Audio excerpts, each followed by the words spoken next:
You know that music, whether you're a fan of Dracula, Frankenstein, or the creature from the Black Lagoon. There will be something to satisfy your inner monster at an Atlanta convention this weekend. Oh, I love this time of year. Monsterama returns today, bringing together fans of classic horror and sci-fi and the stars they love. Good Day Atlanta's Paul Milliken is live at the Atlanta Marriott Alpharetta this morning. And Paul, I hope you brought your garlic and your maybe some holy water. Yeah.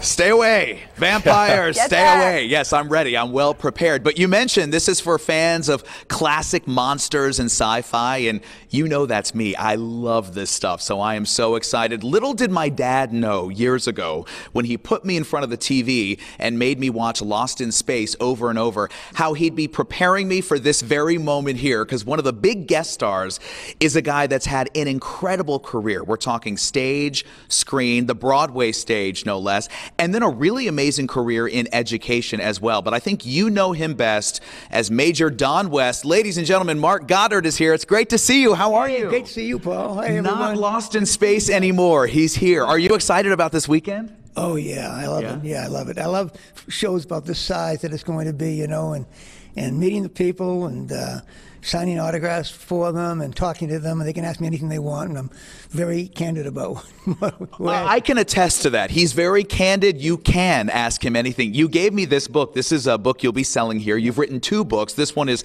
your memoir of your sort of life in the business. How did you first get into the business? You had such a long career, 30 years in television and film. Where did it start?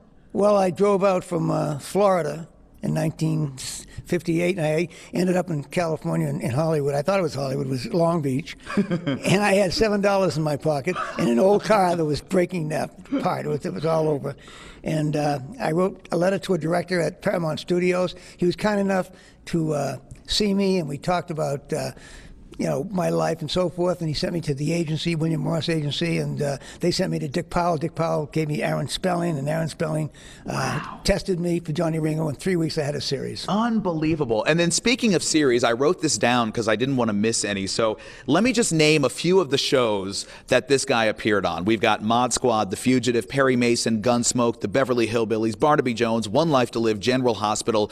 You must have been the hardest working actor in the 1950s and 60s and 70s.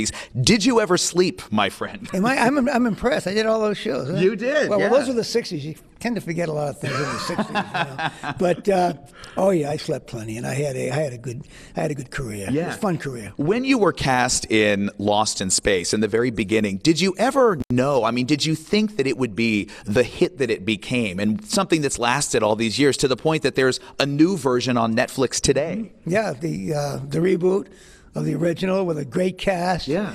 Beautifully done. It's a terrific thing. You get that on Netflix. I would tell everyone to see that. I think it's wonderful. Yeah. But I never had an idea that Lost in Space would be a cult kind of a show, if it's cult, whatever you want to call it. But it's lasted, that's for sure, you know? Yeah, it's incredible. And I do want to talk to you, too, about your career after Hollywood. After 30 years on screen, you really made an incredible career in education, and specifically in special education. Right. Talk to me about that. Well, I think special education is one of the most important things we can do. You know, and I admire all the people who are lending themselves to do that kind of work. Yeah. And if you go in education, get into special education, it's a wonderful career to have. Yeah.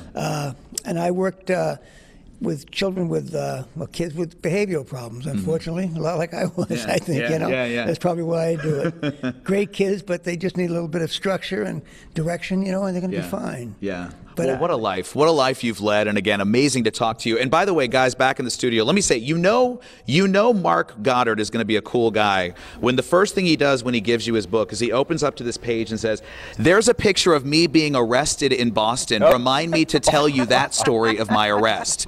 You can ask him about that for yourself this weekend at Monsterama. You'll tell people the story, right? Oh, I'll tell them all the stories, and they're great stories. Oh, I can't wait. So come see this guy, and come see this guy right here, the big star Robot, here at Monsterama this weekend. And I gotta go, guys, because I gotta get this arrest story. Okay, can we wrap it up, please? Really cool. What a career he has had. Unbelievable.